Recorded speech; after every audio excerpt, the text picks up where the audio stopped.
de cette paix et gardons-la. Oui, c'est le Christ qui nous a fait pénétrer dans le lieu où règne la bienveillance divine. Par lui, nous avons, au moyen de la foi, un libre accès à la grâce et à la position privilégiée qui est la nôtre. Nous avons le bonheur de pouvoir, dès maintenant, contempler la gloire de Dieu et nous regardons vers l'avenir avec une entière confiance. Nous savons que nous serons associés à cette gloire. Notre espérance nous fait exulter de joie, car un jour, toute la splendeur divine sera nôtre. Mais il y a plus. Dès maintenant, nous pouvons être remplis de joie au milieu des épreuves et des souffrances. Oui, malgré nos difficultés et nos détresses, nous triomphons, car nous savons qu'elles contribuent à notre bien. L'épreuve nous apprend à être patients, à porter nos fardeaux sans rechigner. La patience nous affermit et développe notre force de caractère. Elle nous aide à faire toujours davantage confiance à Dieu. Lorsque nous avons traversé victorieusement l'épreuve, notre foi et notre espérance acquièrent force et constance. Or, notre espérance ne risque pas d'être déçue, car Dieu nous aime. Il nous a donné son Esprit Saint qui a rempli nos cœurs de son amour. En effet, lorsque nous étions encore empêtrés dans nos péchés, incapables de nous aider nous-mêmes, trop faibles pour aimer Dieu ou lui apporter quoi que ce soit de valable, le Christ, au moment fixé par Dieu, est mort pour nous, c'est-à-dire pour des impies qui ne se souciaient pas de Dieu. Alléluia. Alléluia. Il est déjà extraordinaire que quelqu'un donne sa vie pour un homme de bien. Il peut arriver que pour un bienfaiteur ou pour une cause juste, un homme accepte de braver la mort. Mais le Christ est mort pour nous, alors que nous vivions encore en conflit avec lui. N'est-ce pas la meilleure preuve que Dieu nous aime? À plus forte raison maintenant, puisque nous sommes acquittés par l'effusion de son sang, pouvons-nous être certains d'être aussi soustraits par lui à la colère à venir? Car si, tout en étant ses ennemis, nous avons été réconciliés avec Dieu par la mort de son Fils, à plus forte raison, maintenant que nous sommes ses amis et qu'il vit en nous, trouverons-nous par sa vie un salut complet. Je dirais même plus, nous pouvons dès à présent nous réjouir dans une vie de communion avec Dieu par notre Seigneur Jésus-Christ qui nous a réconciliés avec lui. Amen. Donc, dans cette première partie, il s'agit principalement de parler des bénéfices de la foi en Jésus-Christ. Et on peut compter 3 principaux bénéfices. Le premier bénéfice de notre foi en Jésus-Christ, c'est la paix avec Dieu. Parce que le prix a été payé pour que nous soyons en paix avec Dieu. Notre foi en Jésus-Christ nous donne d'être totalement en paix avec lui. Parce que, en fait, le Seigneur a payé le prix sur la croix. Au travers de son sacrifice à la croix, le besoin de justice de Dieu à notre égard a été éternellement satisfait. Donc, au travers de la croix, le besoin de justice que Dieu avait à notre égard a été éternellement satisfait par le Seigneur Jésus. Et dans ce passage, on parle véritablement de faire la paix avec Dieu. Et il y a une différence entre faire la paix avec Dieu et avoir la paix de Dieu, comme on en parle dans d'autres passages de la Bible, on parle de avoir la paix de Dieu qui remplit nos cœurs, voilà, ayez la paix de Dieu, etc., le Dieu Shalom. Mais là, on parle vraiment d'être réconcilié avec Dieu, d'être en paix avec lui, d'être soustrait. Nous sommes soustraites à la colère à venir, en fait. Mais il faut savoir que nous n'avons pas pour autant la paix avec Satan. Nous ne sommes pas en paix avec Satan. Nous ne sommes pas en paix avec le monde. Nous ne sommes pas en paix avec la chair. Nous ne sommes pas en paix avec le péché. Donc, même si nous sommes en paix avec Dieu, il reste quand même des combats à livrer. Donc, premier bénéfice de la foi en Jésus-Christ, c'est la paix avec Dieu, le fait d'être réconcilié avec Dieu. Le deuxième bénéfice dont nous parle Romains 5, nous sommes du verset 1 au verset 11, c'est avoir accès à la grâce. À la grâce, c'est-à-dire la faveur imméritée de Dieu, vivre dans la grâce. Et c'est quoi vivre dans la grâce? Vivre dans la grâce implique, entre autres, le fait de ne pas avoir besoin de prouver que je mérite l'amour de Dieu. En fait, c'est ça, parce que nous avons, la plupart d'entre nous, des backgrounds religieux, et parfois même lorsqu'on évangélise, on s'en rend compte, l'homme a tendance à penser que l'amour de Dieu est le fruit d'une action qu'il a posée, d'une bonne œuvre qu'il a faite, etc., de péché qu'il n'a pas commis, etc. Mais ici, dans Romains 5, l'apôtre Paul nous rappelle que notre foi en Jésus nous positionne aussi dans dans une relation de grâce avec Dieu. Et l'une autre des conséquences de la grâce, c'est le fait que nous sommes véritablement amis de Dieu. Amis, ça comporte voilà l'intimité, la confiance en Dieu, le soin que Dieu nous apporte, etc. Nous sommes des amis de Dieu. Maintenant, quelle doit être l'attitude de celui qui vit sous la grâce? Celui qui vit sous la grâce croit et accepte d'être aimé par Dieu sans mérite de sa part. Donc, ça revient vraiment à ça. La grâce, c'est vraiment être accepté d'être aimé par Dieu sans mérite.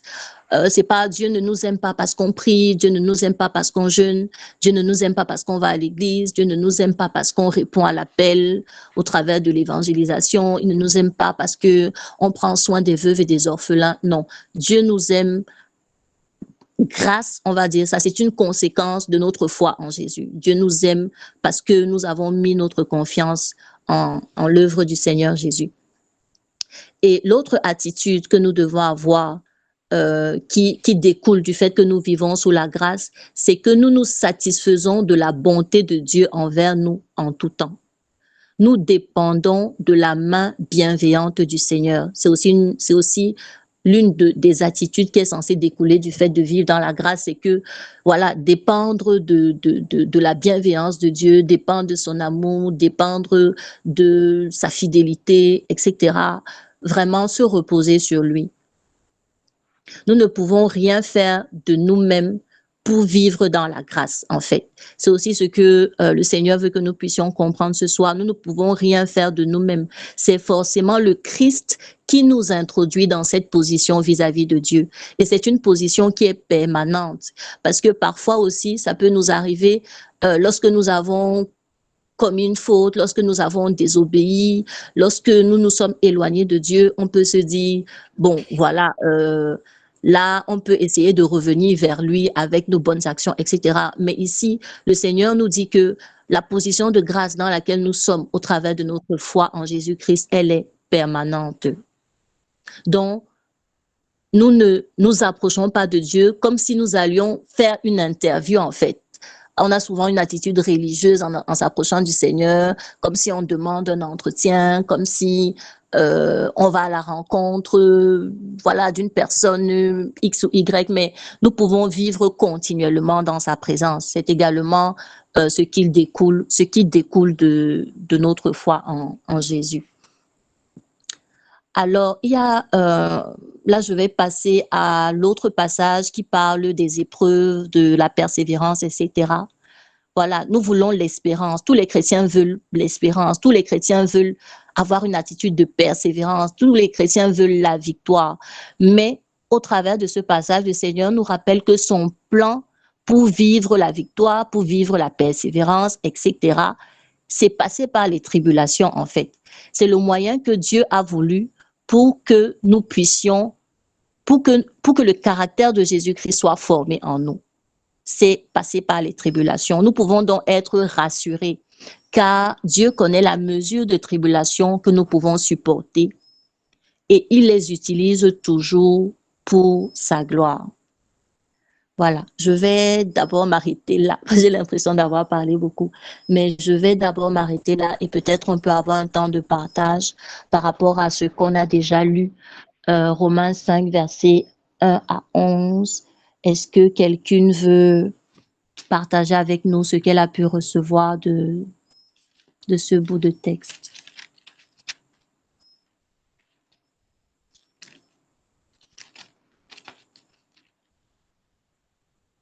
Elsa, Samantha, Noélie, Larissa.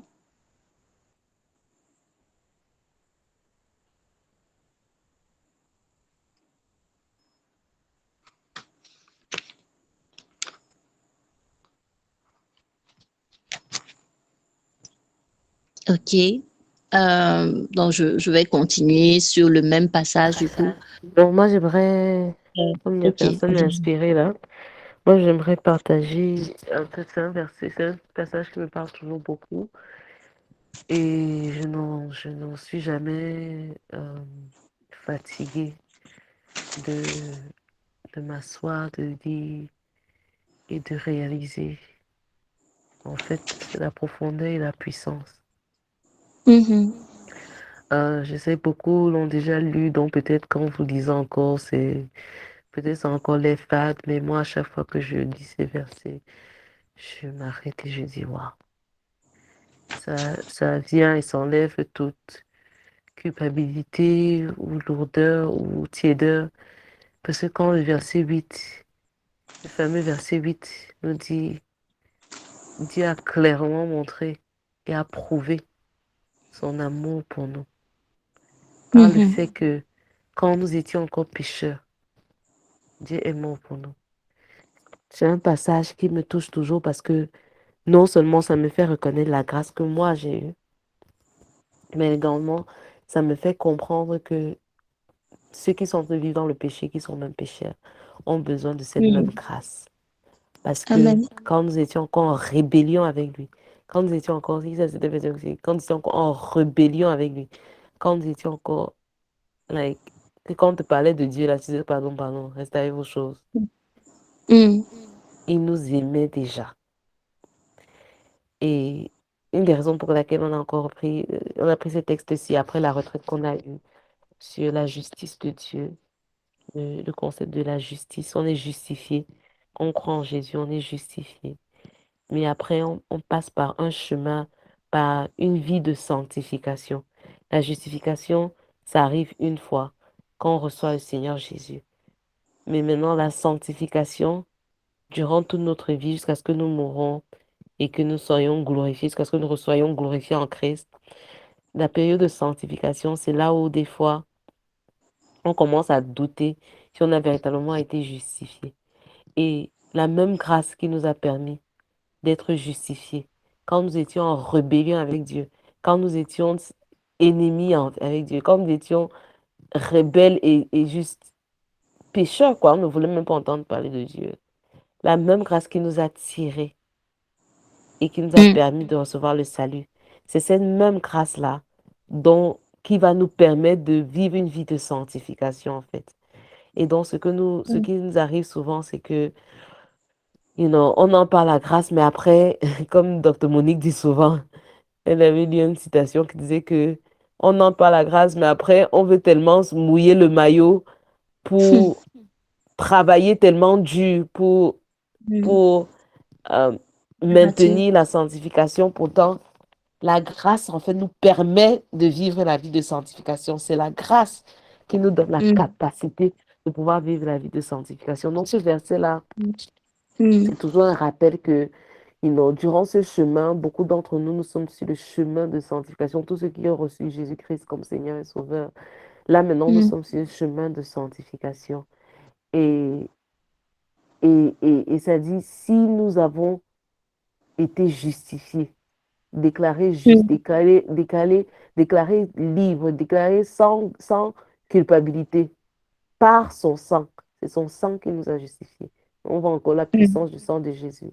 À combien plus forte raison, comme on disait à la retraite l'année passée, how much more ne serons-nous pas sauvés de la colère du jugement de Dieu à travers Jésus? Mm. Et ça, c'est des versets, en fait, que, si on prend juste le temps de contempler et de digérer, ça vient débloquer tellement de doutes, de condamnation, Mm.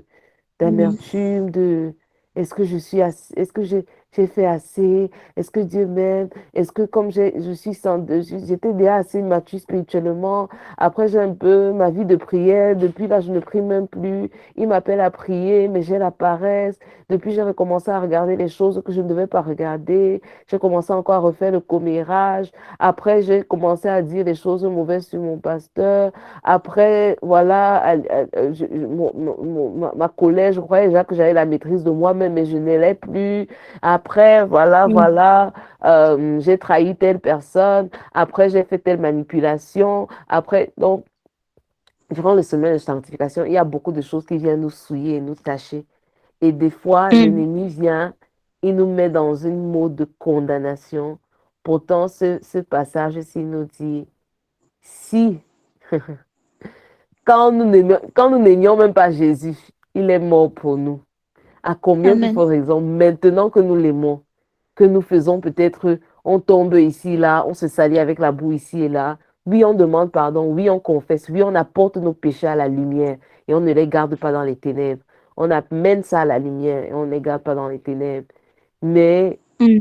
ayant la perspective que, car l'amour de Dieu, si quand tu étais pire que ça, il t'a aimé, combien plus forte raison maintenant que tu l'appartiens, maintenant que tu l'appartiens, maintenant que tu es le sien ou tu es la sienne. Donc ça m'encourage beaucoup, ça me fait voir le big Amen. picture, ça me donne la compréhension, ça me donne, donc, ça me donne l'assurance, ça me donne la joie d'être aimé par Dieu, d'être loved, enjoyed by God, d'être aimé par Dieu, d'être accepté par Mm. Dieu, d'être voulu par Dieu, d'être choisi par Dieu. Ça me donne tout cela et tu vois, c'est ça qui apporte aussi cette paix-là. Donc, je voulais partager ça par rapport à ce premier parti. Amen, amen. Et par rapport à ce que tu disais, le commentateur le dit un peu dans les mêmes mots. Il dit, voilà, le fait que l'amour de Dieu s'est manifesté lorsque nous étions encore pécheurs, c'est la preuve que Dieu ne nous aime pas à cause de nos mérites. Il est mort pour les plus mauvais, pour ceux qui sont sans force, pour ceux qui méritaient d'être condamnés, pour ceux qui n'ont plus d'espoir. L'amour inconditionnel de Dieu se manifeste moins dans le fait que Jésus-Christ soit mort que pour qui il est mort. C'est-à-dire que, comme tu disais, quand on regarde pour qui Jésus est mort, finalement, pour des personnes qui n'avaient vraiment rien à faire, ni de lui, ni de ce qu'il voulait, ni même n'étaient même pas au courant qu'il était mort, etc. C'est quand tu considères à pour qui, finalement, Jésus est mort, que tu te dis, waouh, vraiment, l'amour de Dieu est manifeste. Yeah, Et amen. pour aller aussi dans le sens de l'amour de Dieu, on dit que euh, l'amour de Dieu est répandu dans nos cœurs par le Saint-Esprit. Et le commentateur faisait une corrélation entre les deux en disant, c'est la conscience que nous avons de l'amour de Dieu et le fait d'être continuellement rempli du Saint-Esprit. Il y a une corrélation parce que c'est le Saint-Esprit qui remplit nos cœurs de l'amour de Dieu. Plus nous sommes remplis du Saint-Esprit, plus nous sommes en communion avec le Saint-Esprit, plus il nous communique l'amour que Dieu a envers nous. Il nous révèle cet amour-là. Donc, nous étions dans la première partie. L'un des bénéfices, la paix avec Dieu. Le deuxième bénéfice, avoir accès à la grâce, c'est là où nous étions. Et le troisième bénéfice est qui s'entend aussi dans avoir accès à la grâce, c'est être sauvé de la colère de Dieu. Olivia, tu en as aussi parlé. Le Seigneur peut nous châtier. Donc, le Seigneur peut nous châtier comme un père châtie ses enfants. Voilà, le Seigneur va nous corriger, il va nous reprendre, il va nous réprimander parce que nous sommes ses enfants. Mais le Seigneur ne nous punit pas à cause de nos péchés.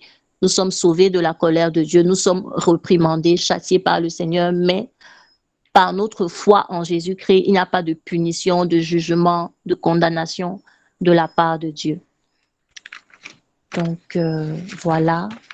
Nous allons passer à la deuxième partie, sauf si l'une d'entre nous veut ajouter quelque chose sur la première. On pourra toujours revenir plus tard. Est-ce Oui, que... Frédéric, je Oui. voulais, Ah, pardon, Samantha, oui, vas-y. merci Frédéric. Euh, Justement, j'avais cette, comme l'esprit souffle, j'avais cette discussion-là justement hier avec une amie par rapport à, et puis on discutait, et puis elle disait, c'est souvent un bon exercice de contempler à quel point le Seigneur m'aime. Tu sais, une fois le matin Mm, quand tu te lèves, euh, c'est de contempler combien tu m'aimes, Seigneur. Je dis de manière mm, tellement particulière, non? Il y a des petits points, des événements qui nous arrivent dans la vie. Et que le fait de se lever et parfois de ne pas avoir le mal de dos que tu as d'habitude, de dire que merci mm, Seigneur pour le fait que je me suis levée sans ce mal-là que tu connais et que tu permettes que cette journée soit un peu plus légère. Parce que parfois on parle de l'amour de Dieu, on voit ça comme un concept tellement grand. Pourtant, on oublie que mm, Dieu est un Dieu très spécifique. Il nous aime chacune dans notre unicité. Il n'est mm. pas un Dieu qui fait en groupe. Amen. Euh, il y a ça, et puis quand on discutait, je lui disais, parfois, oui, on voit Dieu comme étant ce Dieu-là qui m'aime. Mais est-ce qu'on le voit souvent comme étant ce Dieu-là qui prend fierté à nous regarder? Parce que je Mm, pense que parfois, de voir ça, ça shift en fait la manière dont je pose des actions durant ma journée. De me dire, j'ai un Dieu le Elroy, il me voit. Et non mm, seulement il me voit, mais il est fier de moi. Euh, Parce que je lui disais, la plupart du temps, on voit Dieu comme la manière avec laquelle on a géré notre relation avec la parentalité. Donc, comment est-ce qu'on a navigué avec nos mm, parents. Et mm, dépendamment de ça, parfois, c'est difficile de voir Dieu comme ce père-là qui est fier de moi. Et non pas comme mm, celui qui m'aime juste. C'est comme, oui, je t'aime, c'est tout. Non, je suis fière de toi. mm, Même si aujourd'hui, tu as fait le désordre, tu as fait... Et Et le point que je voulais justement et ce que le Seigneur en fait me faisait voir quand tu parlais et tout, quand je relisais le texte, c'est, je veux dire, il y en a qui ont accouché ici, qui ont eu des enfants. Moi, je pense toujours, une maman, je dis bien une maman, même si l'enfant est n'importe, tu sais, comme parfois il y a les enfants, quand tu viens chercher l'enfant après à l'école primaire, là, tu vois la tenue de mm, classe, ça ne ressemble à, ton enfant ne ressemble à rien de l'enfant que tu as déposé à l'école le matin, non. Donc, il a mm, les pailles dans les cheveux, les chewing-gums, je ne sais pas trop quoi. Mais rien que le fait de le voir, le sourire, la fierté, c'est mon enfant. Et mm, toi, de ton côté, tu vas regarder, tu te dis, mais c'est pas possible. Elle est en train d'embrasser son enfant. Il est sale. On ne sait même pas à quoi il ressemble. Mais elle le porte avec bravoure. Et elle s'en va avec, c'est mon enfant. Donc, je pense que parfois aussi, ce qui aide de contempler, parfois de voir plus que parce que parfois on voit la justification comme étant une balance. Il n'y a pas de balance.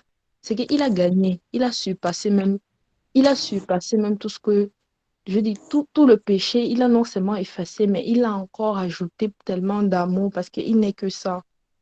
mm. Mais en plus de ça, dans tout notre messiness, dans tout notre désordre, il dit quand même, tu es mienne et je t'aime. Amen. Donc, c'est ça en fait qui, pour moi, je pense que moi, je pense que ça prend toute une vie. Et pour moi, ça m'aide beaucoup dans la saison où je suis, chaque matin, de penser à ça dans ma prière. Seigneur, tu es mon Père. Et tu m'aimes et de demander à l'Esprit Saint de me faire voir ces, ces petites choses-là, ces mouvements d'amour, ces cartes d'amour-là que le Seigneur a pour moi spécifiquement, qui peut-être si je le raconte, ça n'aura pas de sens pour toi, mais Mhm, pour moi, je vois que c'est le mouvement de Dieu dans ma vie, mm. dans la saison où je suis. Donc, c'est ça que je Amen. voulais partager. Amen. Amen. Merci, Samantha. Est-ce qu'une personne, une volontaire, peut lire Romains 5, versets 12 à 21? Ok, je lis. Merci.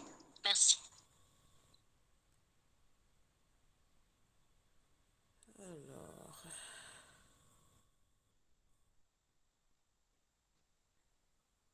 c'est pourquoi, de même que par un seul homme le péché est entré dans le monde, et par le péché la mort, et ainsi la mort a atteint tous les hommes parce que tous ont péché. En effet, jusqu'à ce que Dieu donne la loi de Moïse, le péché existait bien dans le monde. Or, le péché n'est pas pris en compte quand la loi n'existe pas. Et pourtant, la mort a régné depuis Adam jusqu'à Moïse, même sur les hommes qui n'avaient pas commis une faute semblable à celle d'Adam, qui est comparable à celui qui devait venir. Mais il y a une différence entre la faute et le don de la grâce. En effet, si la faute d'un seul a eu pour conséquence la mort de beaucoup, à bien plus forte raison, la grâce de Dieu, don gratuit qui vient d'un seul homme, Jésus-Christ, a surabondé pour beaucoup. Quelle différence aussi entre les conséquences du péché d'un seul et le don. En effet, le jugement intervenant à cause d'un seul homme a entraîné la condamnation. Mais le don de grâce intervenant à la suite de nombreuses fautes a conduit à l'acquittement.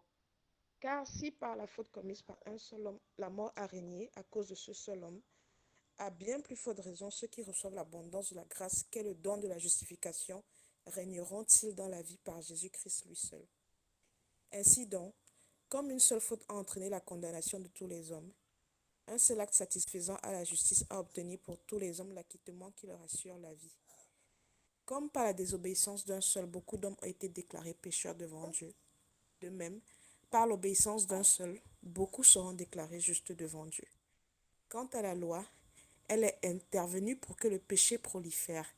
Mais là où le péché a proliféré, la grâce a surabondé.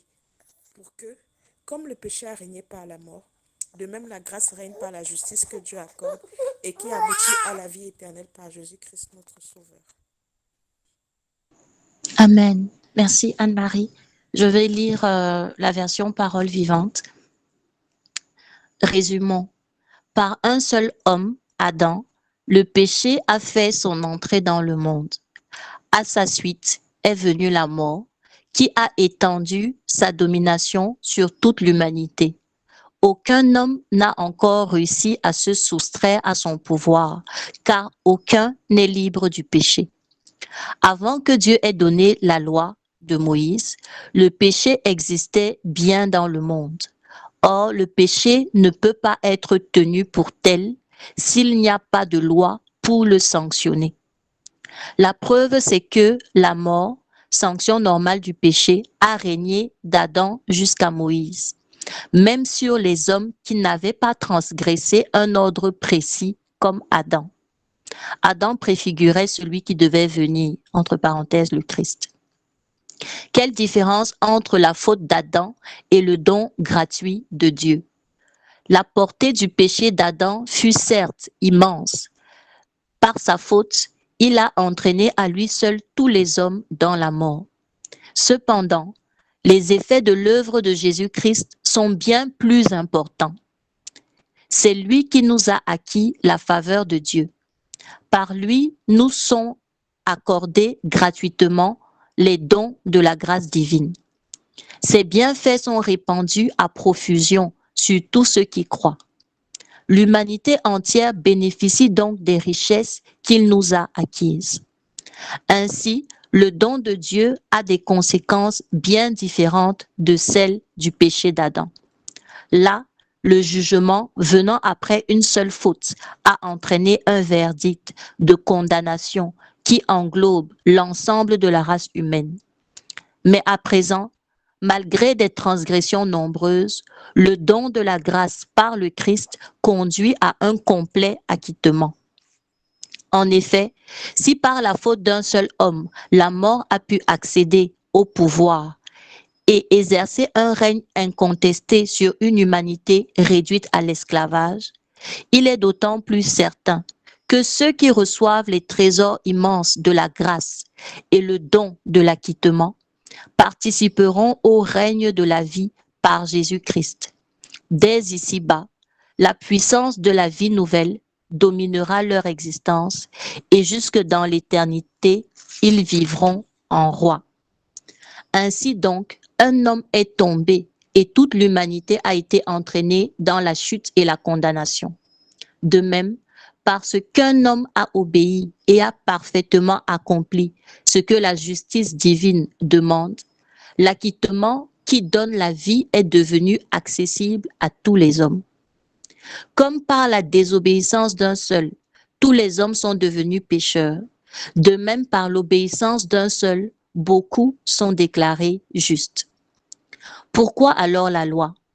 Elle est intervenue afin de démasquer le péché et de mettre en évidence sa puissance. Mais là où le péché s'est multiplié, la grâce a surabondé.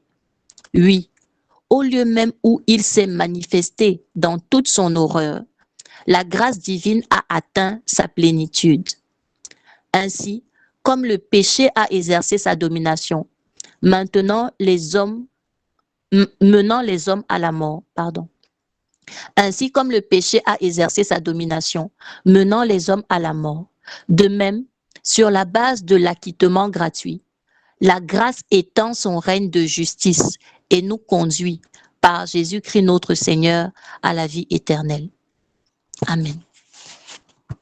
Donc, ce passage est souvent intitulé « Deux règnes » ou « Deux hommes », etc., suivant les versions.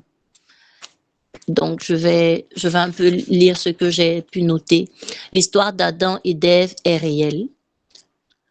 Il ne s'agit pas d'un passage biblique qu'on peut accepter ou non, tel qu'il est restitué dans Genèse 3, car il contient une fondation pour notre salut. Ici, on voit qu'au début du passage, et même dans tout le passage, on nous parle d'Adam. Donc, c'est la preuve que Paul pense véritablement, et c'est ce que la Bible, la parole de Dieu nous dit, que Adam et Ève, c'est pas juste comme certains le pensent, une histoire, une allégorie, etc. C'est la vérité.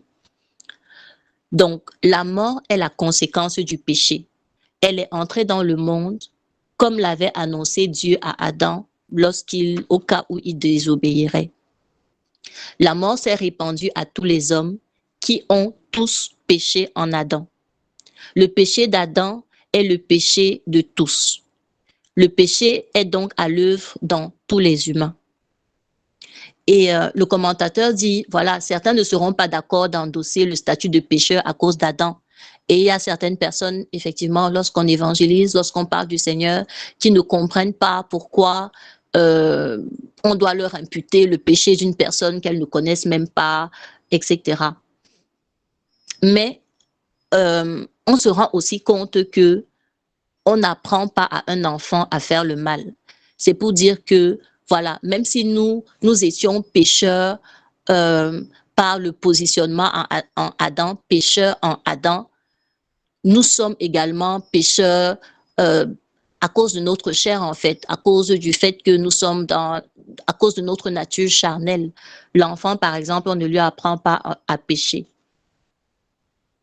Dans ce cas, voilà, même si quelqu'un n'est pas d'accord d'endosser le statut de pécheur à cause d'Adam, il ne peut pas de son propre fait être juste devant Dieu. C'est-à-dire que même si ce n'était pas à cause d'Adam, notre justice serait quand même comme de la boue devant Dieu. Donc, dans ce passage, nous sommes en Romains 5, verset 12 jusqu'à la fin. Adam comme Jésus ont posé des actes qui ont une conséquence sur l'humanité. C'est l'une des premières choses que nous devons retenir. Adam comme Jésus ont posé des actes qui ont une conséquence sur l'humanité. Donc, le passage nous dit que à cause d'une offense, plusieurs sont morts. Et grâce au don gratuit de Jésus-Christ, la grâce abonde pour plusieurs. Et ici, dans la grâce, on met, voilà, la justice de Dieu, la vie abondante avec Dieu, voilà, justification, etc.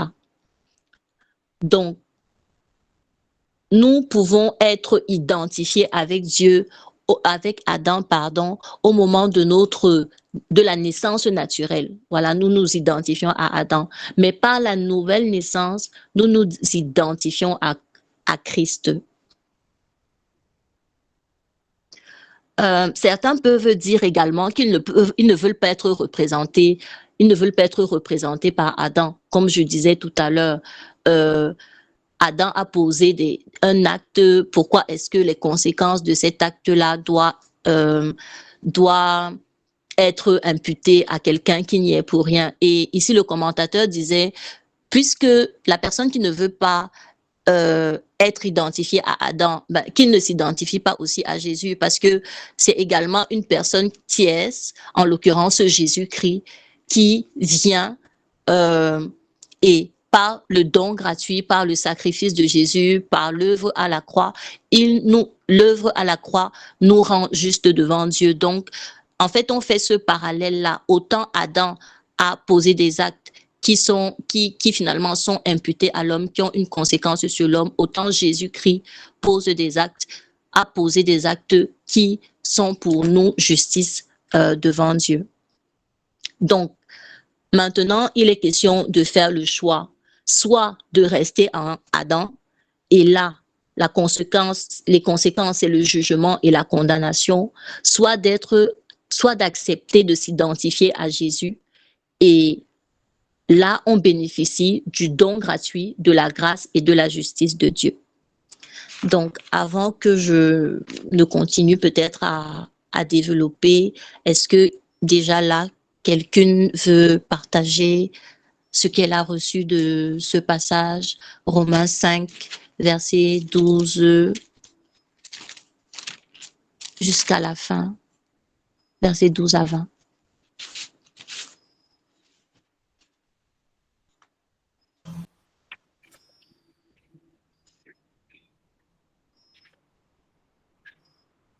Allô? Oui, Anne. Oui, bonsoir à toutes. Bonsoir.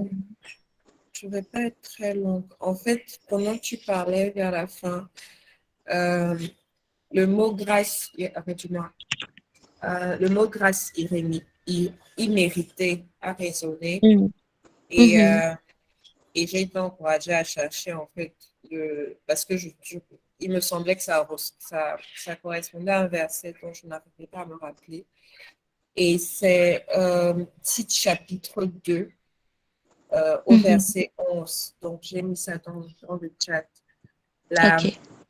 La grâce de Dieu a été manifestée. Elle apporte le salut à tous les hommes. Elle nous enseigne à renoncer à l'impiété et aux convoitises mondaines et à vivre dans le siècle présent sobrement, justement et pieusement, en attendant la bienheureuse espérance et la manifestation de la gloire de notre grand Dieu et Sauveur Jésus-Christ. Donc, c'est vraiment un rappel, en fait, que le sacrifice de la croix est vraiment cette grâce qui se manifeste. Et c'est d'autant plus affermi dans Romains 4, dans l'ensemble de Romains 4, et notamment dans le dernier verset, qui est le verset 23, il me semble, où on nous rappelle véritablement que même si, comment dire les premiers versets, Abraham a été justifié uniquement par sa foi et non par ses actes, contrairement à ce que l'on peut penser, ce que l'Ancien Testament nous dit de penser. Il nous rappelle aussi, nous, au verset 23, qui est donc la transition avec Romains 5, que c'est véritablement par le sacrifice de Jésus que nous sommes justifiés. Donc, il n'y a pas de mérite spécifique. Il n'y a que cette grâce-là. Et cette grâce doit pouvoir nous rendre, j'ai envie de dire qu'elle doit pouvoir construire notre être et notre façon de voir la vie. Lorsque le Seigneur nous commande d'être amour et d'aimer notre prochain comme nous-mêmes, c'est véritablement parce que par le sacrifice de Jésus, il nous a montré comment est-ce que je peux dire, la puissance et la magnificence de l'amour, jusqu'à quel point est-ce qu'on peut aimer l'autre. Vraiment aimer dans l'abandon de soi et et dans l'acceptation de ce qui n'est pas parfait, dans l'acceptation en dépit de ses imperfections, nous le prenons tel qu'il est.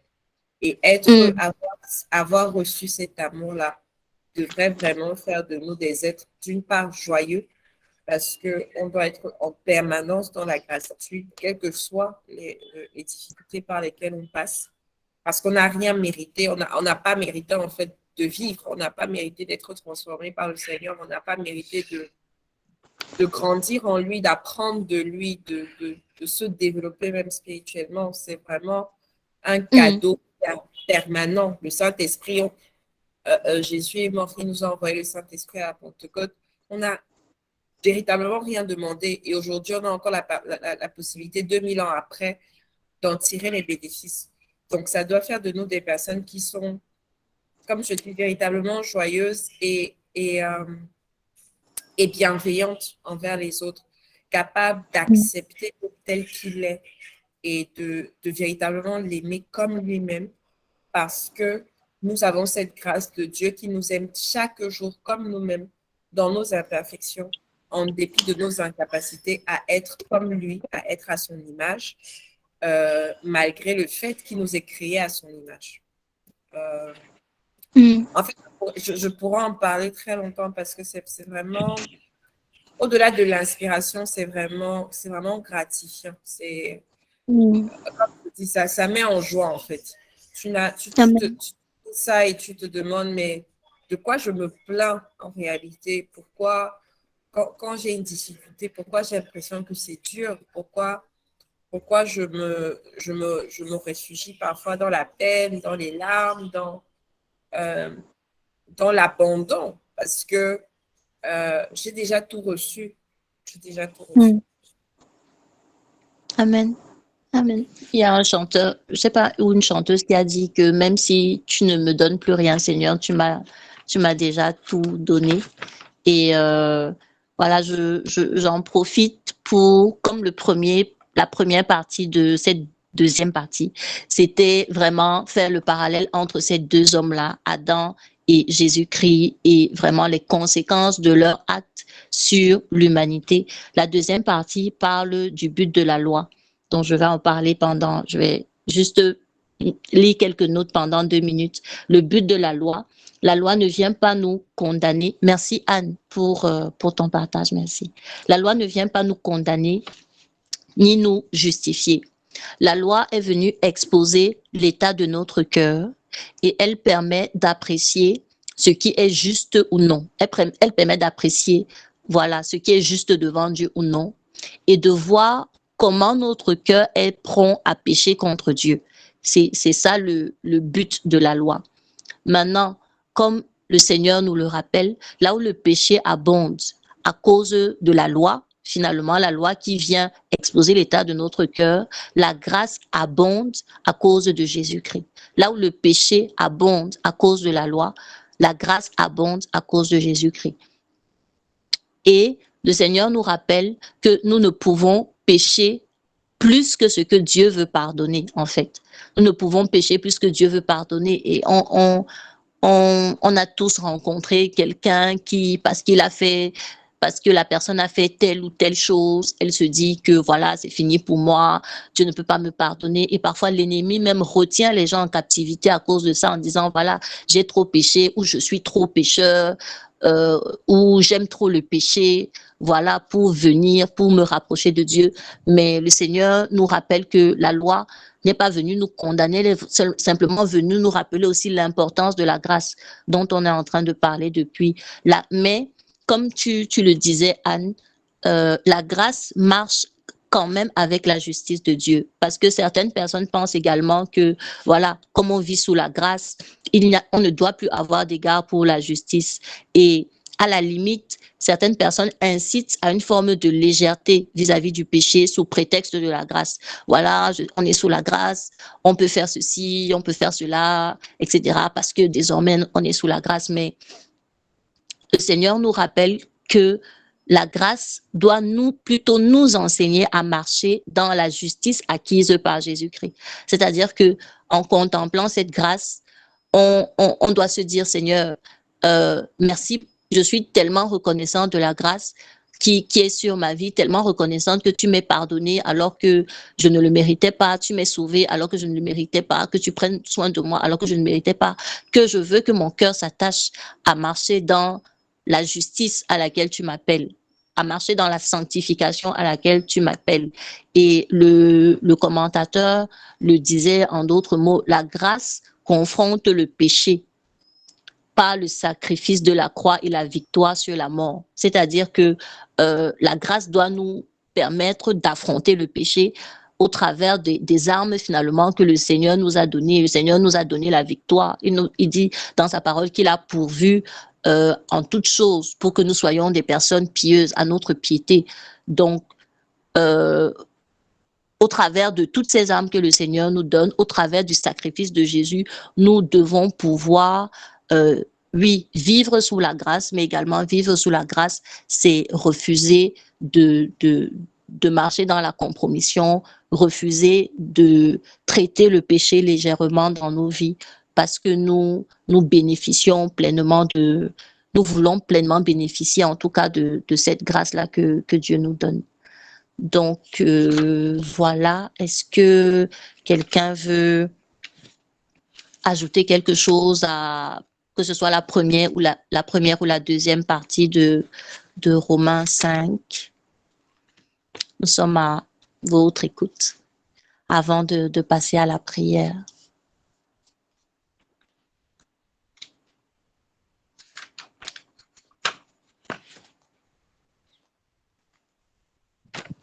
OK. Donc, je vais peut-être, est-ce que l'une d'entre vous veut parler? Oui, Leïla.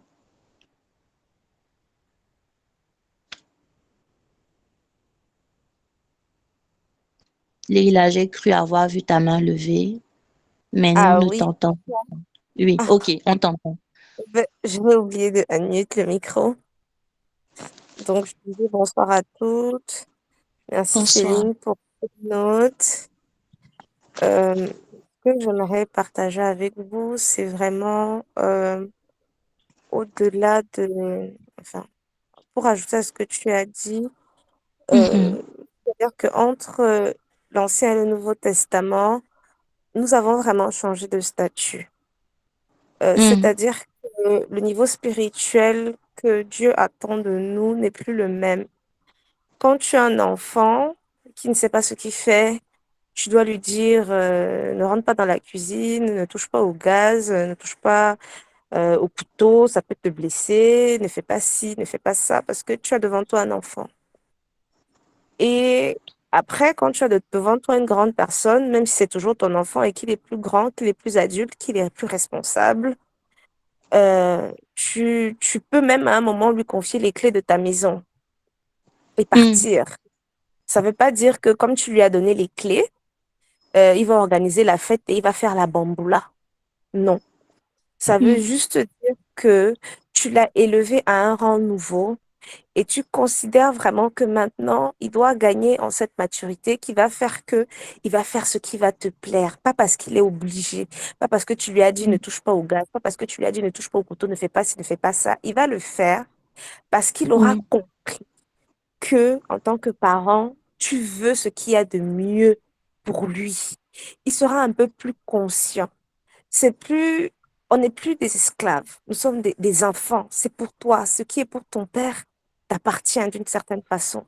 Le corps qu'il t'a donné, tu n'as pas envie de le souiller. Tu n'as pas envie de faire n'importe quoi avec parce que tu as compris que l'amour qu'il a pour toi et que même derrière, cette loi a été bâtie parce qu'il t'aimait et qu'il n'a pas voulu que tu te fasses du mal, même contre ton gré. Donc, je tiens vraiment, je prie pour qu'on puisse acquérir cette maturité et je prie Amen. pour que Dieu nous donne la pleine révélation de sacrifice que Jésus a fait pour nous sur cette croix, qui continue à nous révéler chaque jour un peu plus la valeur, le sens et la quintessence de ce sacrifice pour nous tous, pour nos vies, et qui multiplie ses bénédictions dans nos vies. Amen. Donc, ce que je voulais un peu partager avec les brides, on a changé de statut. Amen. Amen, amen. Merci, Leïla.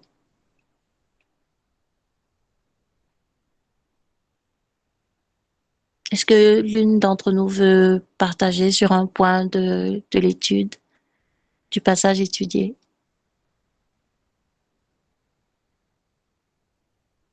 Oui, je voulais bien partager.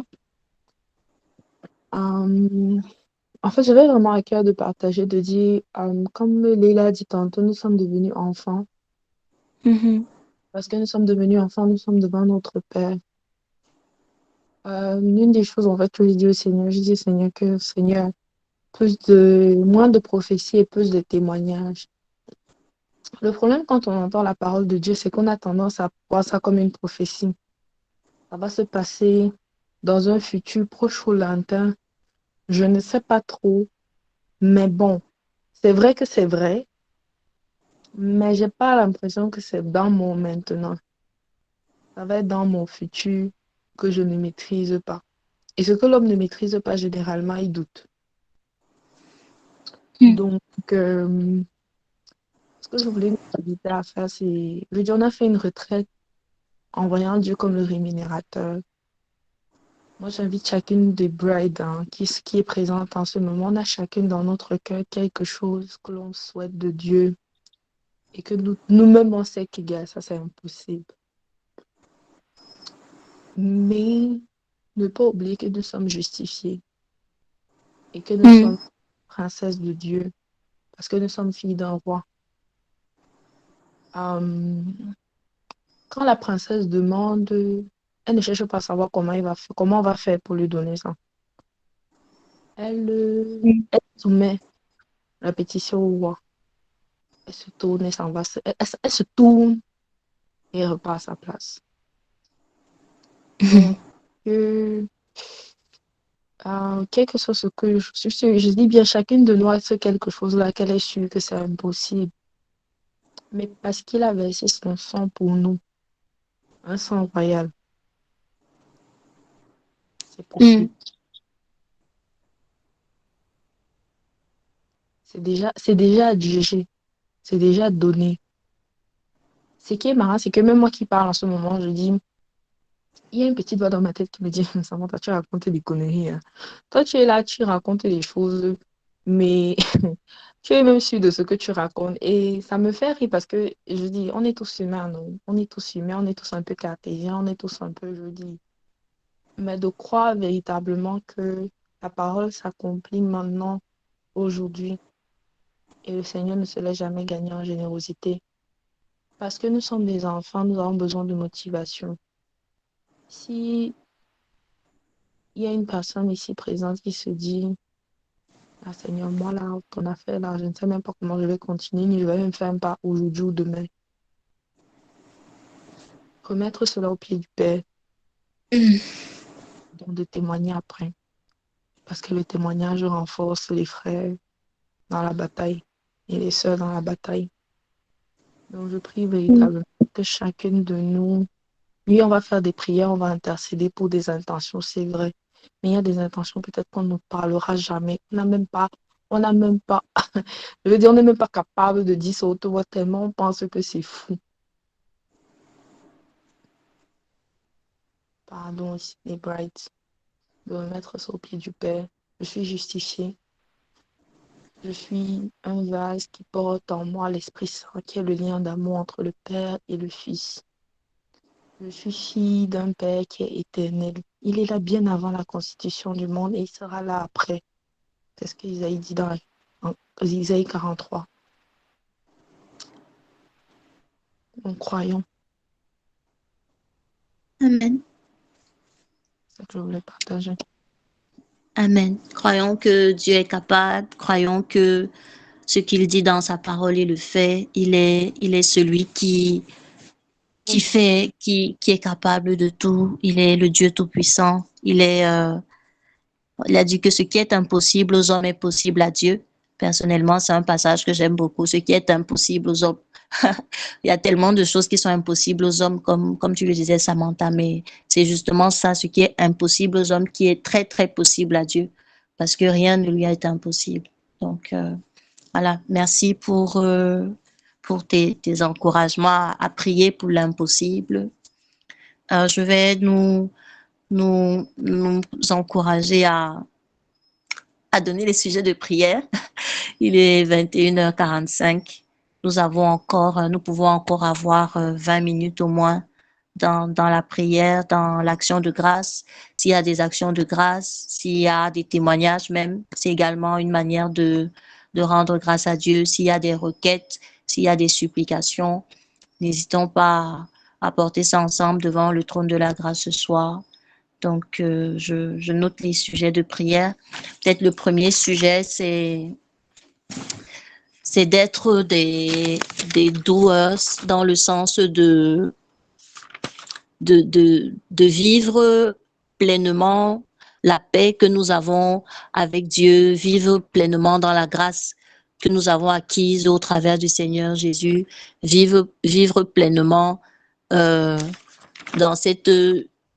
le fait d'être justifié, voilà, d'être libéré de toute condamnation.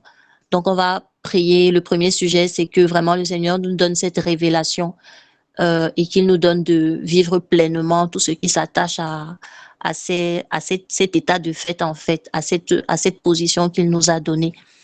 Donc, les sœurs, je vous écoute pour les autres sujets.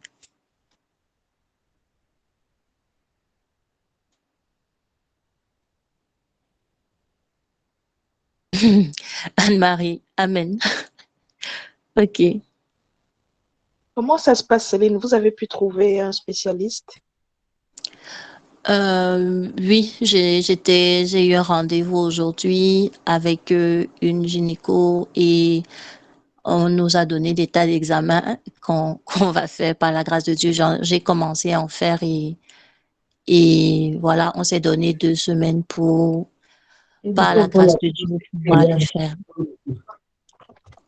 Olivia, on ne t'entend pas.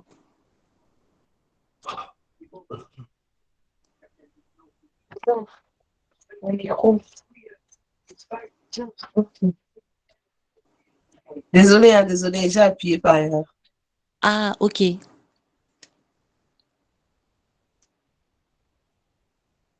Donc, Anne-Marie, oui, je pense que j'ai fini de répondre à la question. Est-ce qu'il y a d'autres sujets de prière?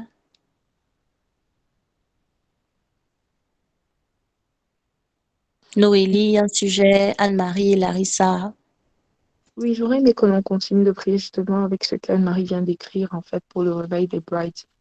On continue de prier pour ça, le réveil des brides, et on continue de prier pour les époux des brides. OK.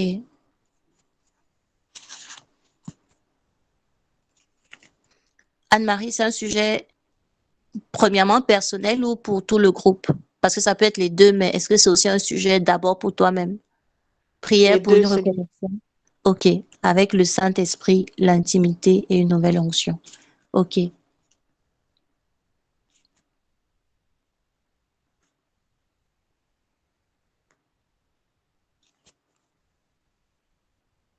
Et voilà. Et Samantha, prier pour les maris des brides et,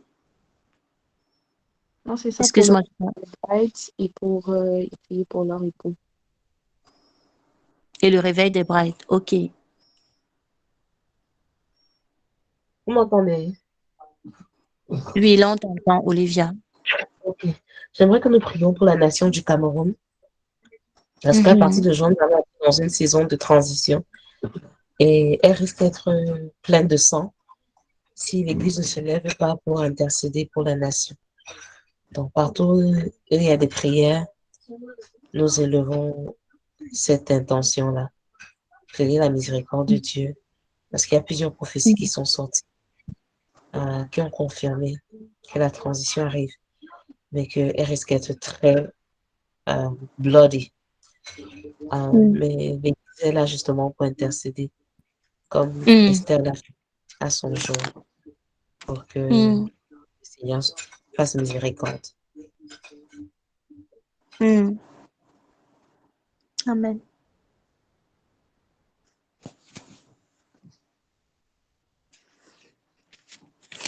Amen. S'il n'y a plus de sujet de prière, Lucia, je me connecte au sujet de prière pour l'enfantement. Amen.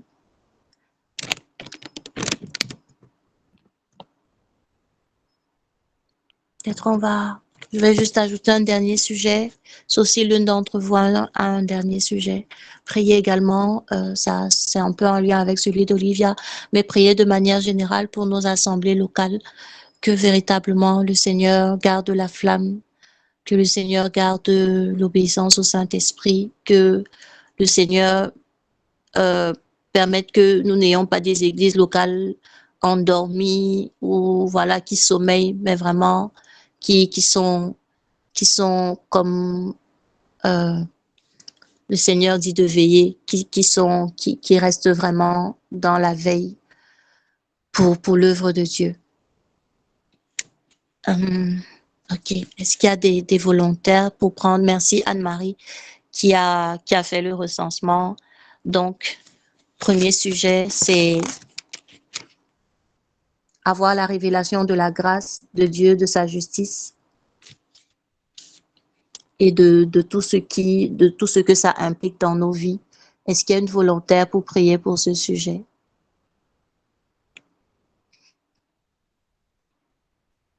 En fait, Céline, puisque c'est toi qui as Oui. fait la Ah, présentation, ok. vraiment, c'est Ok. la personne qui a fait C'est la moi qui... présentation. Ok. Ok, entendu. Et deuxième sujet de prière, peut-être en deux, prier pour la nation.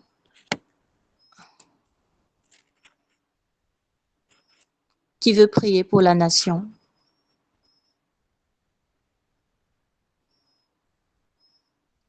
Je veux bien prier pour la nation et pour le réveil des Brights. C'est correct. Ok, Samantha.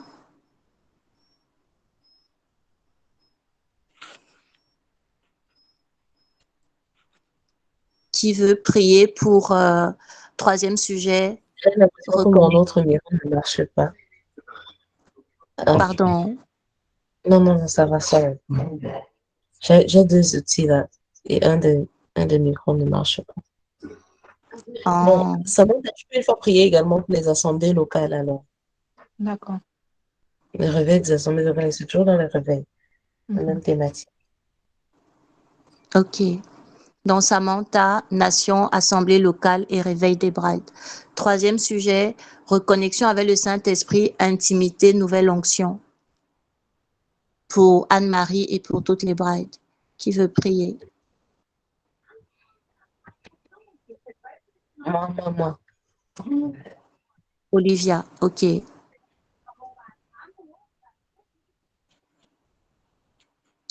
Ensuite, la prière pour l'enfantement des brides. Moi, Olivia. Donc, reconnexion avec le Saint-Esprit et intimité, plus enfantement, Olivia. C'est ça. Oui. Olivia, ok, entendu. Ok. Je pense qu'on a fait le tour. Ok, on va prier.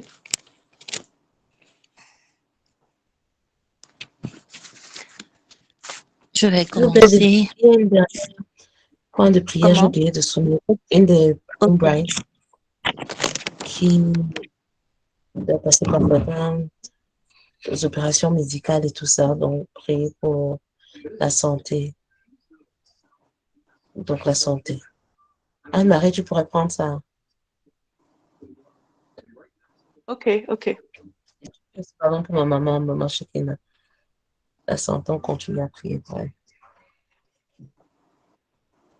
Donc, la santé de la maman de Olivia et d'une autre bride, c'est ça?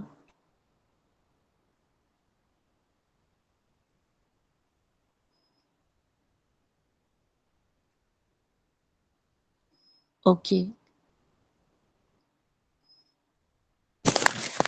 Tu es Alpha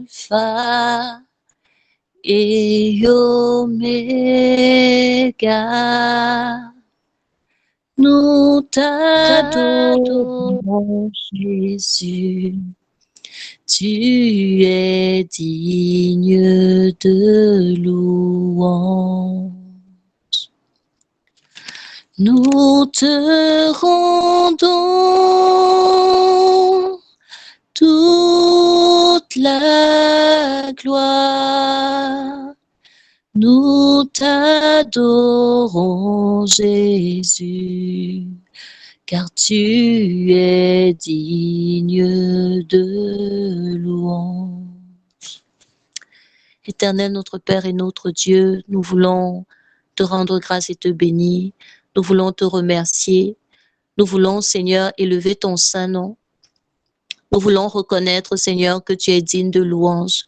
Tu es digne d'être élevé, tu es digne d'être exalté, tu es digne d'être apprécié, Seigneur. Tu es digne d'être honoré ce soir, Éternel, alors que tu nous acceptes devant le trône de la grâce, alors que tu nous as donné le privilège, Seigneur, d'entendre ta parole. Oh Seigneur, quel privilège et quelle grâce. Seigneur, quel privilège que parfois même nous dédaignons, parfois nous méprisons, Seigneur, cette grâce, oh Seigneur Jésus. Seigneur, merci parce que tu nous as qualifiés ce soir, Seigneur, pour être à tes pieds. Merci pour la vie de chacune d'entre nous, Seigneur. Nous ne sommes pas là par nos mérites, Seigneur. Nous sommes là par ta grâce. Seigneur, cette grâce immense que tu nous as encore, Seigneur, tu nous as encore révélé un pan de ta grâce ce soir, Seigneur. Nous voulons te remercier, Seigneur, pour tout ce que tu es et pour tout ce que tu fais pour nous. Nous voulons te remercier, Seigneur, de ce que malgré les tribulations, Seigneur, malgré les occupations, malgré la distraction, malgré d'autres choix, Seigneur, c'est toi qui nous as convoqués ce soir et c'est toi qui nous as donné le privilège de répondre positivement à cette convocation. Yahweh, nous te bénissons. Nous venons à toi tels que nous sommes, lavés, justifiés, sanctifiés par le sang de Jésus.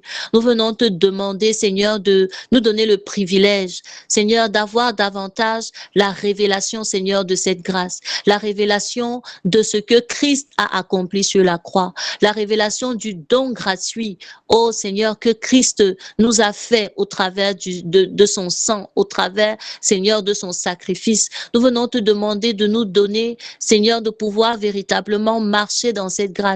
Seigneur, de vivre devant toi sans être, Seigneur, en compétition avec personne, sans être même en compétition avec nous-mêmes. Seigneur, de vivre dans cette grâce sans rechercher à te plaire, Seigneur, mon Dieu, mon roi, mais de simplement profiter de cette grâce.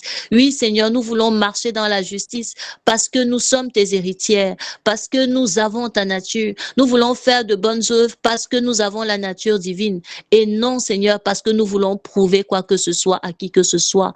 Seigneur, laisse que nous puissions grandir dans la révélation de la grâce, grandir dans la révélation de l'amour que Christ a manifesté pour nous à la croix, grandir dans la révélation, Seigneur, de ce que là où le péché a abondé, Seigneur, la grâce a surabondé. Et Seigneur, que cette révélation nous donne de vaincre, Seigneur, la culpabilité, de vaincre les condamnations que les hommes, oh Seigneur, nous adressent, de vaincre les condamnations que l'ennemi, oh Seigneur, nous susurre parfois, Seigneur, Père éternel.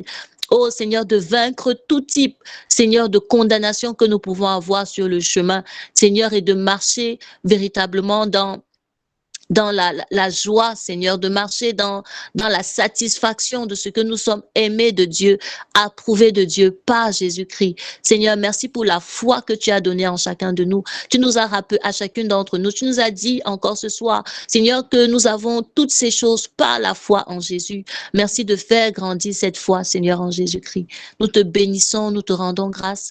Père éternel, sois loué à jamais dans nos vies. C'est dans le nom de Jésus que nous t'avons prié. Amen. Amen, amen.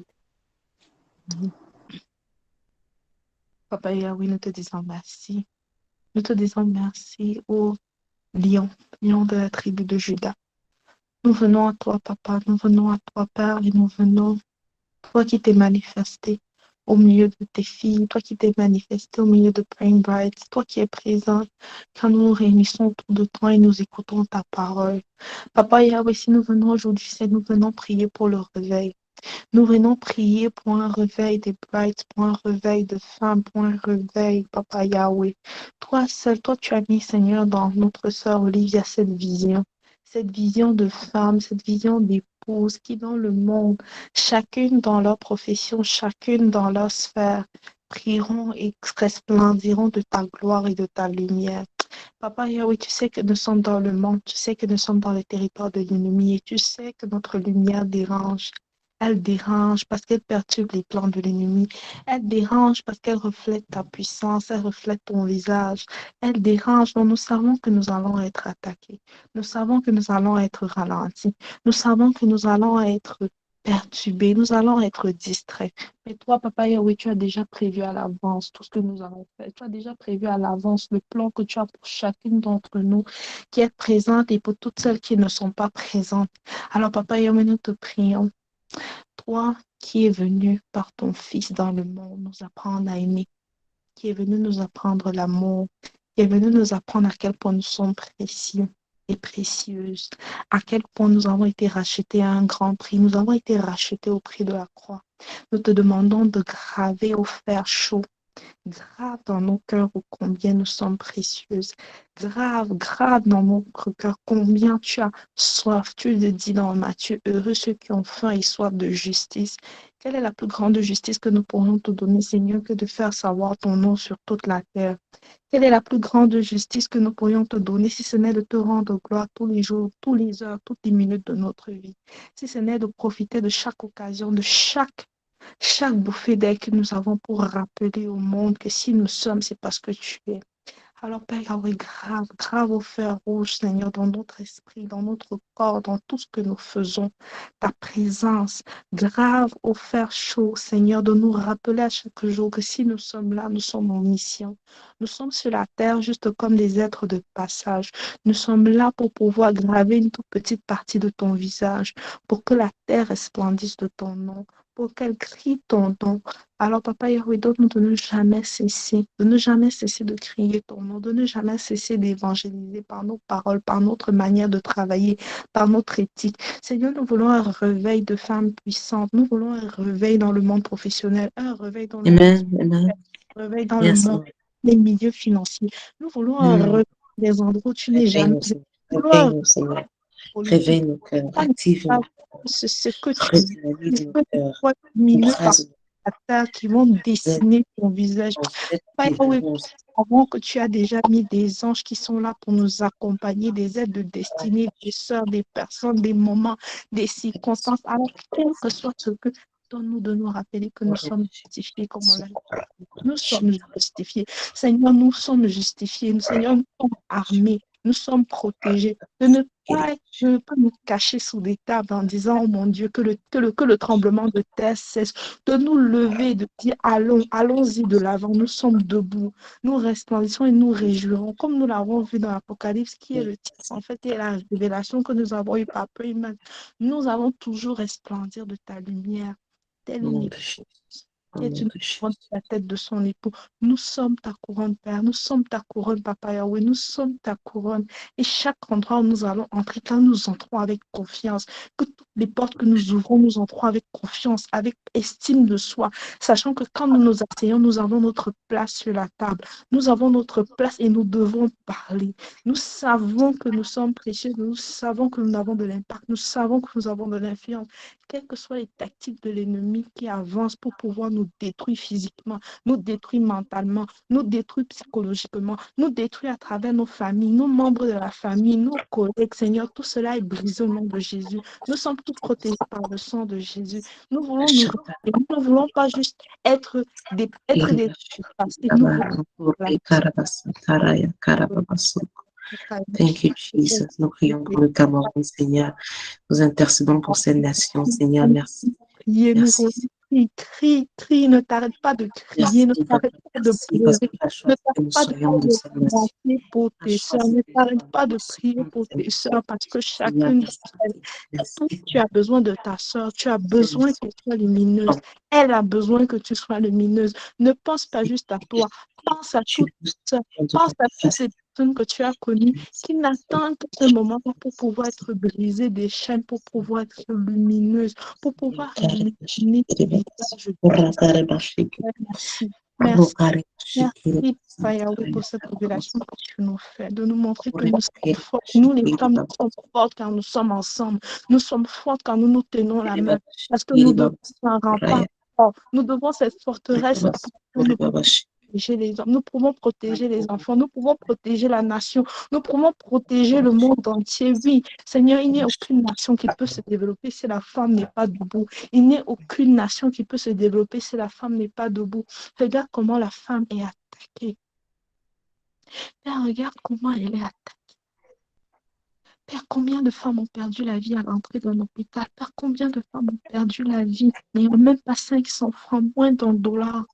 Père, combien de femmes ont été abusées? Combien de femmes continuent à être abusées? Parce que l'ennemi sait. Il sait que lorsqu'il a des femmes qui sont à terre, la nation tombe. Alors, Père, si nous prions pour le réveil des bottes, nous prions aussi pour le réveil de la nation. Nous prions parce que nous savons que ce sont les mères qui sont les éducatrices. Ce sont les mères qui sont les incubatrices. Ce sont les mères qui font le développement. Ce sont elles qui tirent. Parce que même lorsque les nations sont en guerre, ce sont les femmes qui travaillent. Père, tu sais ce que tu as mis dans chacune d'entre nous. Tu sais ce que tu as mis dans chacune des femmes que tu as amenées à l'existence. Tu sais le Yes, Lord. Yes, Lord. Yes, Lord. Yes, Lord. Thank you, Jesus. Tu veux que nous ayons conscience de ce nectar. Tu veux que nous ayons conscience de à quel point nous sommes précieuses. Mais tu veux aussi, chaque fois que quel que soit le nectar, le parfum précieux que nous aurons, tout cela, nous devons le casser au pied du Christ. Nous devons le casser au pied du Christ. Nous devons le contempler. Nous devons nettoyer ses pieds par nos cheveux. Parce que les cheveux, c'est ce que nous avons de plus important. C'est la première des choses que personne remarque chez une femme. Tu veux que nous puissions nous mettre à tes pieds et te contempler, Père. Nous voulons.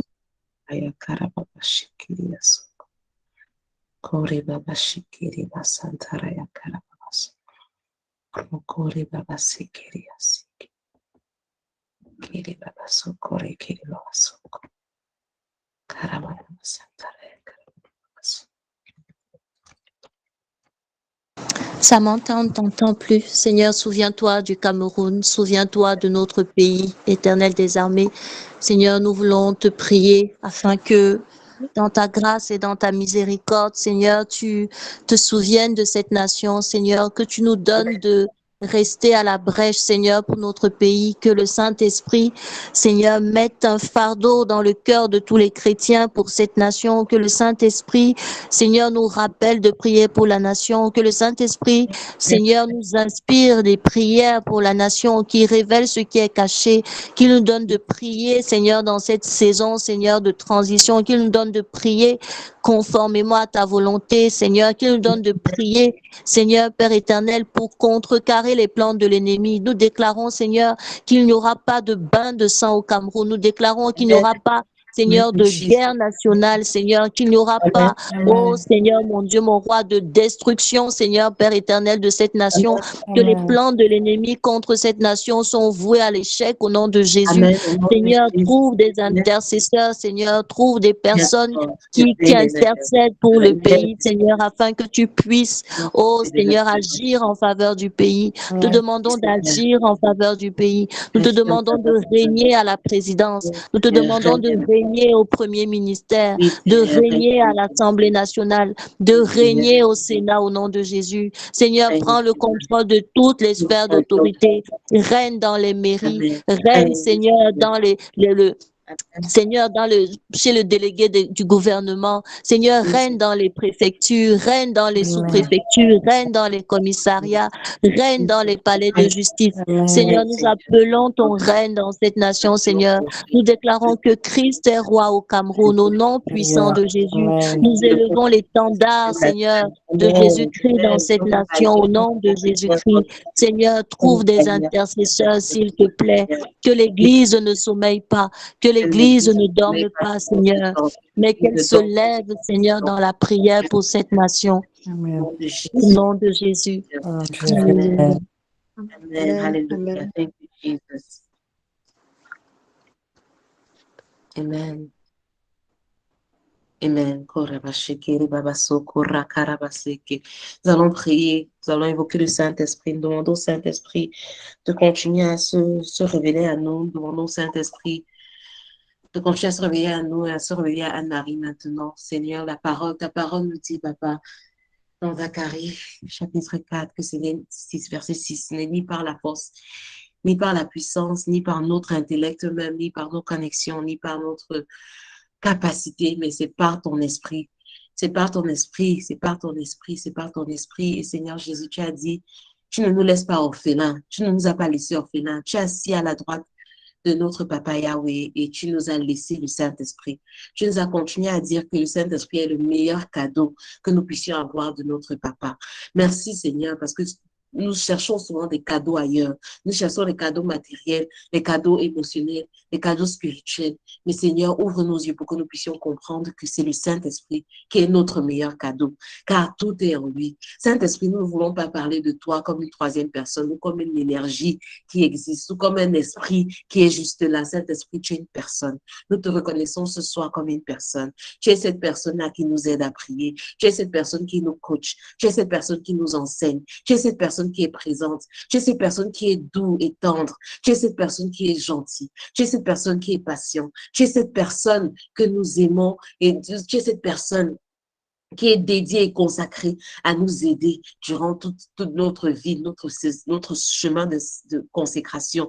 Saint-Esprit, c'est ton rôle d'être l'aide. C'est ton rôle d'être l'aide. Nous savons que nous n'avons pas besoin de te supplier pour nous aider. Nous avons juste besoin de reconnaître ta présence, de reconnaître que tu es là, de te dire que nous te chérissons, de te dire que nous te désirons, de te dire, Saint-Esprit, nous te désirons. Toi, la personne du Saint-Esprit, nous te désirons, nous te désirons. Nous avons besoin de toi. Oui, ma sœur Anne-Marie, mais nous tous ici présents, Saint-Esprit, nous avons besoin de toi. Nous avons besoin de ta manifestation. Nous avons besoin de te connaître. Enseigne-nous à te connaître. Nous avons besoin que tu nous enseignes. Parce que sans ton enseignement, nous ne pourrons même pas comprendre notre Père, Jésus-Christ. Nous avons besoin que tu nous enseignes encore les profondeurs de Jésus. Toi, comme la parole le dit dans 1 Corinthiens 2, c'est toi qui connais les entrailles de notre Papa. C'est toi qui connais l'esprit de notre Père. Comme notre esprit à l'intérieur de nous nous connaît. De la même manière, tu connais l'esprit de notre Papa.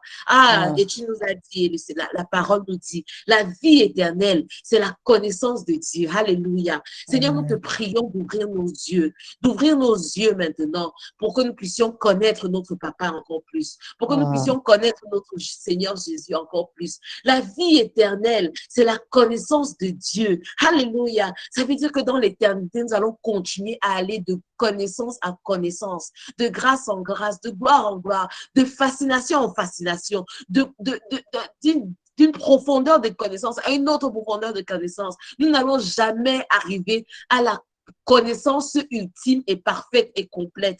Oh Seigneur, quelle aventure, mais une aventure qui est seulement et uniquement possible par toi, Saint-Esprit. Alors, Saint-Esprit, nous te demandons, s'il te plaît, viens et agis. Viens et ouvre nos yeux. Viens et enlève toutes les écailles de nos yeux. Viens et renverse tout raisonnement qui se lève contre la hauteur, qui se lève en hauteur contre la connaissance de notre Dieu. Viens et renverse maintenant. Nous le faisons même maintenant. Nous prenons autorité. Nous renversons tout raisonnement qui se lève contre la connaissance de Dieu. Nous renversons tout raisonnement qui se lève contre la connaissance de Dieu. Nous prenons toute pensée qui ne glorifie pas Dieu. Nous les rendons captives et nous les soumettons à l'obéissance de Jésus-Christ. Oui, Saint-Esprit. Viens, durant cette nuit, révèle-toi. Durant cette nuit, parle-nous. Durant cette nuit, montre-nous le chemin. Nous sommes ouverts. Nos cœurs sont disposés. Nos cœurs sont disposés. Nos cœurs sont disposés. Nos oreilles sont disposées. Nos yeux sont disposés. Nous t'écoutons. Nous t'entendons. Nous venons maintenant. Contre toute force qui essaie de nous endormir, contre toute force qui essaie de nous intimider, contre toute infiltration qu'il y a eu dans nos maisons, dans nos cœurs, dans nos temples, contre toute infiltration. Hey! Nous demandons toute infiltration de sortir, de déguerpir maintenant. Déguerpir maintenant. Vous n'avez aucune légalité, aucune autorité,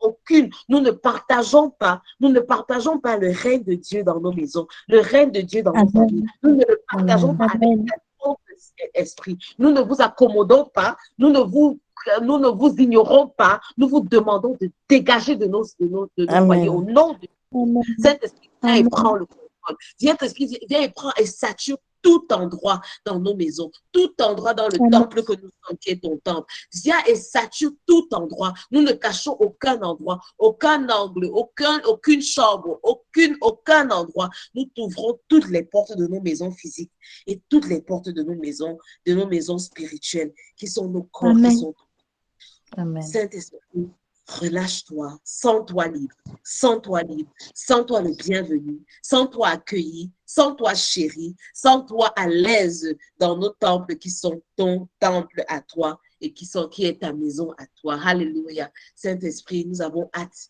d'écouter, d'entendre ce que tu veux nous enseigner cette nuit à travers les rêves, à travers des révélations. Durant cette semaine, nous avons hâte de t'écouter et de recevoir cette grâce-là que toi, tu nous communiques. Merci, Seigneur. Au nom de Jésus, nous avons prié. Amen. Amen. Nous Amen. voulons prier. Amen. Donc, Seigneur, c'est la saison. C'est la saison. C'est la saison de l'enfantement. Seigneur, nous le savons. Amen. Tu l'as dit, tu l'as relâché. Papa, nous voulons seulement te dire merci. Merci pour les manifestations de l'enfantement. Papa, nous voulons seulement te dire Amen. merci. Merci pour les manifestations de l'enfantement. Ce n'est plus une saison où nous te supplions. Ce n'est plus une saison où nous te supplions. Nous te disons merci pour les manifestations de l'enfantement. Merci, Seigneur. Ce n'est pas par notre force, ce n'est pas par notre volonté. C'est par ta grâce. C'est par ta grâce. Saint-Esprit, maintenant. Amen. Saint-Esprit, maintenant. Saint-Esprit, maintenant. Merci d'aller créer les enfantements dans les ventres, Seigneur. Amen. Merci, Seigneur. Tu ne permets pas d'aucune des brides qui sont en train de prier pour l'enfantement ne se décourage. Seigneur, donne-leur la patience, donne-leur la connaissance, donne-leur la compréhension de ce que tu es en train de faire durant cette saison. Donne-leur la compréhension de ce que tu es en train de faire durant cette saison. Et que tu es fidèle, et que tu es dépendable, et que tu es plein d'amour, et que tu veux le faire. C'est ta volonté de nous bénir avec les enfants durant cette saison. Seigneur, merci pour les enfants qui sont déjà en gestation. Seigneur, merci pour les enfants qui sont dans les entrailles. Seigneur, merci pour les entrailles que tu as libérées. Seigneur, merci pour la muraille de feu que tu es autour des entrailles de Praying Bride. Seigneur, merci pour tous les bébés qui seront dans les ventres ou dans les bras avant la fin de 2022. Oh Seigneur, merci. Tu l'as dit, nous te croyons, nous te disons merci déjà à l'avance. C'est accompli, tout est accompli. Nous prenons possession. Nous prenons possession. Alléluia. Nous prenons possession de cela. Et comme tu l'as dit dans une analogie, et comme un pasteur l'a dit dans une analogie, nous te disons merci parce que nous sommes enceintes. Nous sommes déjà enceintes de ces bébés. Nous sommes enceintes de ces bébés. Céline est enceinte. Lucia est enceinte de ces bébés. Nous sommes enceintes de ces bébés. Et comme c'est dans le processus d'enfantement, quand le bébé est encore tout petit fœtus, quand il a encore 3 semaines, 4 semaines, 5 semaines, on ne voit pas encore, on ne sent pas encore, on ne sait même pas qu'il est là. Mais Seigneur, merci, parce que c'est déjà là. C'est déjà là. Les enfants et les bébés sont déjà là. Donc, nous te disons merci jusqu'à ce qu'on voit la manifestation, alléluia, de ces cadeaux. Merci Seigneur, nous avons prié au nom puissant de Jésus-Christ. Amen. Amen.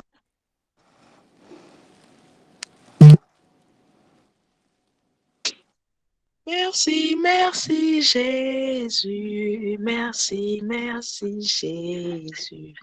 Merci, merci Jésus de tout cœur. Oh Papa, merci est tellement petit pour t'exprimer notre gratitude. Quelle grâce, quel privilège de connecter à toi. Ton nom est tellement palpable ce soir. Quelle grâce d'avoir ce groupe de Praying Bride. Merci Seigneur pour ta fidélité. Merci parce que même quand nos âmes, nos corps n'ont pas envie, tu trouves le moyen de nous faire nous connecter. Seigneur, nous voulons te rendre grâce pour ce groupe et pour toutes les brides. Merci Papa parce que ta main est sur nous et sur nos familles. Seigneur, tu dis dans ta parole que par tes meurtrissures, nous sommes guéris. Papa, nous voulons te rappeler. Nous voulons te rappeler cette parole, Papa. Papa, nous déclarons ce soir, d'accord, mes sœurs et moi, que toutes les brides sont guéries, Seigneur. Nous te présentons, Seigneur, Maman Shekina, et nous déclarons, Seigneur, que par tes meurtrissures, Maman Shekina est déjà guérie. Seigneur, nous attendons à un last minute, un miracle de dernière minute, Seigneur. Ça dit qu'au moment même où on veut déjà entrer dans la salle, Seigneur, elle est guérie. Seigneur, tu peux le faire. Ce n'est pas impossible, Seigneur. Tu peux le faire. Merci Seigneur parce que tu le fais. Mais Seigneur, si c'est ta volonté qu'elle passe par l'opération, nous te recommandons les médecins, nous te recommandons leurs mains, nous te recommandons de leur donner la sagesse, la dextérité pour que cette opération se passe bien. Si telle est ta volonté, Seigneur, nous te demandons, Seigneur, un miracle. Mais si tu souhaites, si tu permets qu'elle passe par l'opération, merci Seigneur parce que cette opération se passe bien. Merci Seigneur parce que nous n'avons pas de mauvaises nouvelles. Merci Seigneur parce que cette maladie n'est pas pour, cette maladie est pour ta gloire, Seigneur. Cette maladie est pour ta gloire. Cette maladie est pour ta gloire. Cette maladie est pour ta gloire. Papa, nous avons encore besoin de maman Shekina. Ces filles ont encore besoin de ton peuple encore besoin de Seigneur. Elle a encore tellement à donner, Seigneur. Elle a encore tellement à relâcher, Seigneur. Elle a encore tellement à relâcher. Elle a encore tellement à relâcher. Seigneur, quand tu avais prévenu le roi Ézéchias, Osias, qu'il devait mourir, il t'a rappelé comment il t'avait servi et tu lui as ajouté 15 ans. Merci Seigneur parce que tu le fais pour maman Shekina. Merci parce que tu rajoutes à son nombre d'années, Seigneur. Merci parce que tu rajoutes à son nombre d'années.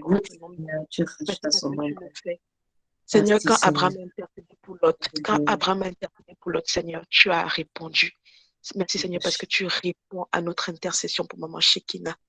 Nous la couvrons de la tête jusqu'aux pieds avec le sang de Jésus. Merci Saint-Esprit parce que tu la touches. Elle se sent aimée, elle se sent reconfortée.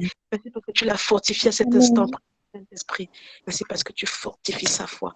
Quel exemple elle est pour nous, Seigneur. Quel exemple elle est pour nous d'avoir une foi si grande en pareille épreuve, Seigneur. Quel exemple elle est pour nous. Seigneur, nous avons encore besoin de ta servante. Nous avons encore besoin d'elle. C'est au nom précieux de Jésus que nous avons prié. Amen. Amen. Amen. Thank you, Jesus. Amen. Olivia, je te laisse conclure la réunion ou... Non, vas-y, ma soeur, vas-y. Noélie, tu n'as pas parlé. Tu es là, Noélie.